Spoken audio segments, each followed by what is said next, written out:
ቤተሰቦች እንዴት ናቸው? ደህና ናቸው ወይ? ወይ ጉድ! ዛሬ ነው ትናንት የፍቅረኞች ቀን። እናንተ ትናንት ነው እንዴ እንደዚህ ሲያከብሩት እነ ሀይሚና ብሩኬ እንደዚህ ሲበጣበጡ የነበረው አንዱ አርግዥ የመጣው ብላ እንዲሁም የነሱ ቶሎ ቶሎ ነው በአጭር የሚቀጩት። እነሱ ብልጥ ናቸው። ትንሽ ቻናላቸው ቀዝቀዝ ሲል ሞቅ ሞቅ ያደረጉትና ከዛ በራሳቸው ይመጣሉ። ቶሎ ብለው ክብራቸውን መለስ ያደርጋሉ። የናብልሽ ነው እንጂ እየተራከሰ እየረከሰ የመጣው እና በነገራችን ላይ እንግዲህ የፍቅረኛሞችን ቀን በማስመልከት ማለት ነው እዛ ጋር ዳኒ ማለት ነው ዳኒም ቀይ በቀይ ለብሶ መጥቷል ከሩታ ጋር ማለት ነው። አንተ ምንድነው እንደዚህ ለብሰሃት? በጣም እንዲ የሴቶች ቀን ነው እንጂ ወንዶች ቀን ነው እንዲ? ለሴቶች ነው ቀይ በቀይ ልበሱ የተባሉት እንጂ ለወንዶችም ነው እንዲ? ለወንዶችም ይቻላል እንዲ? አይመስለኝም። እና እንደዚህ አክብረዋል ማለት ነው። ቀይ በቀይ ቀይ እንደዚህ ፏ ብልጭ ብላ ሀይሚ ማለት ነው።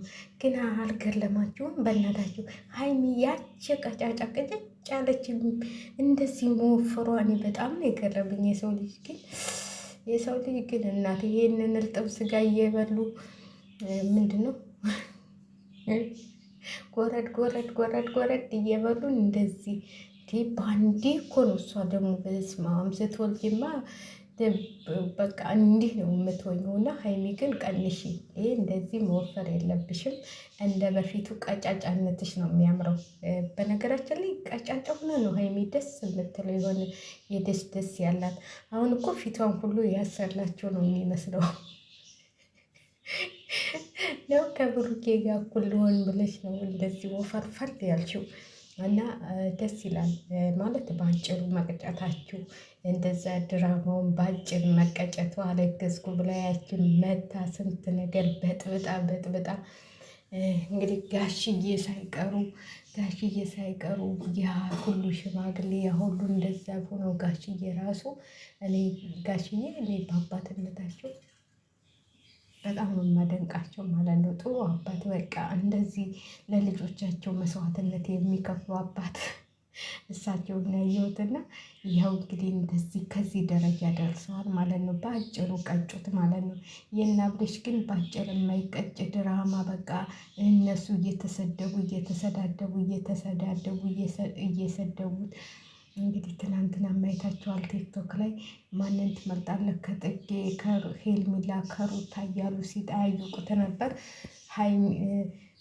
ያው ሙቪ ጋር ተጣልተዋል ምናምን የምትሉ እነሱ እኮ ለእንትሉ ነው የእነሱ አበዙት። በቃ ክብራቸውን አዋረዱ እንጂ እነሱ ለስራ ነው ይህን ሁሉ ነገር የሚያደርጉት። አሁን ታያላችሁ ሁሉም ይሰባሰባሉ፣ ሙቪ ይመጣል፣ ሁሉም ይመጣሉ። ያ ሁሉ ድራማ ያልቅና በአንድ መጠን ብለው ይመጣሉ ማለት ነው።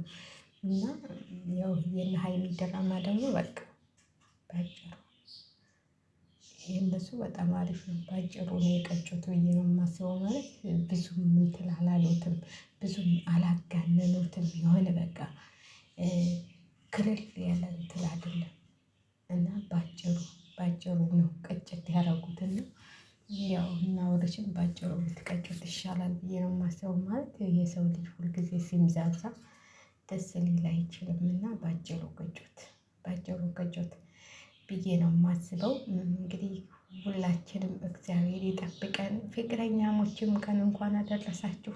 እኛ ፍቅረኛ የሌለን ማን አበባ ይስጠን፣ ማን ቀይ ልብስ ያልብሰን። ወይ አይ ልክ ፍቅረኛሞችም ቀን አለ እንዴ! በአረቦች አይከበርም እንዴ እናንተ? ያረቡ የኔ ሰውዬ እኮ በፊት ማለት ነው እዛ እያለሁኝ የፍቅረኛሞች ቀን ለሚስቱ አበባ ልብስ፣ ኧረ ስጦታ ወርቅ ሁሉ ይገዛላት ነበረ። እዚህ ግን አላየሁም። እስቲ ቆይ አላየሁም ነው አያውቁም እንዴ ፍቅረኛሞችን ቀን እነዚህ እንዴ? እኔ አላየሁም። እኔ ማለት እዛ እያለሁኝ እንትን ይላል የሴቶች ቀን የእናቶችን ቀን ያከብርላታል። ከልጆቹ ጋር የፍቅረኛሞችን ቀን ያከብርላታል። ሰውዬ ማለት ነው በጣም ነበረ የሚያከብርላት። እና በጣም ነበር እንትን የሚሉት ያከብረላታል ለሚስቱ ማለት ነው። በጣም ደስ በሚል ሁኔታ የፍቅረኛሞች ቀን ይከበረላታል። የእናቶች ቀን ደግሞ የምን ነበረ እንደዚህ ከባበሩ ነበረ ማለት ነው። አበባ ሁሉ ገዝቶላት ይመጣል። ሲያኮርፍ ደግሞ ተው እንኳን አበባ ምንም ገዝቶ አይመጣም። ግን አኩርፎ ቀን ፍዶ እንደሆነ ማታ ክዶ ገዝቶ ይመጣል። ምንም አይተውም። እኔ 12 ዓመት ስቀመጥ የፍቅረኛሞችን ቀን ሰውዬ በጣም ነው እንትን የሚለው ማለት ነው። ለሚስቱ አበባ ይገዛላታል።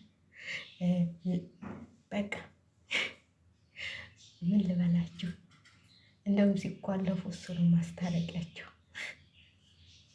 የፍቅረኛሞች ቀን ይታረቃሉና ደስ ይላሉ። እና እንኳን ደስ ያላችሁ፣ እንኳን አደረሳችሁ ፍቅረኛ ያላችሁ። ፍቅረኛ የሌለን ደግሞ የወደፊቱ ፍቅረኛ ይስጠን እላችኋለሁ ማለት ነው። ያው እንግዲህ ሀይሚ አክብራለች ማለት ነው። እንግዲህ ሩታ ደግሞ ያው አብሬሽ ጋር ተጣላም ብለዋል። ዳኒ አክብሮላታል። ለልጁም ነው፣ ልጁም ቀይ በቀይ ለብሷል። ማታ እንግዲህ ጠብቁ ቪዲዮውን ማለት ነው። እሱን አልብሶ ሲከችላል ማለት ነው። ከዛ ብልሽ በጎን ቪዲዮ ይቀርጣል። ዳኒ ቀይ በቀይ ለብስና ቆሞ ያጨበጭባል ማለት ነው።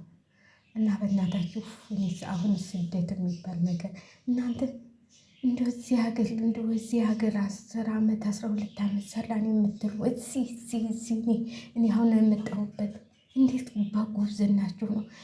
አረ እኔ እንኳን 10 ዓመት እንደ 6 ወሩ ራሱ ሰልችቶኛል። እግዚአብሔርን በጣም ከባድ ሀገር፣ ሰዎቹ ከባዶች፣ ስራቸው ከባድ። እንዴት ነው እናንተ የቻላችሁት? እስቲ ንገሩ። እናንተ ለነገሩ 2 ምናምን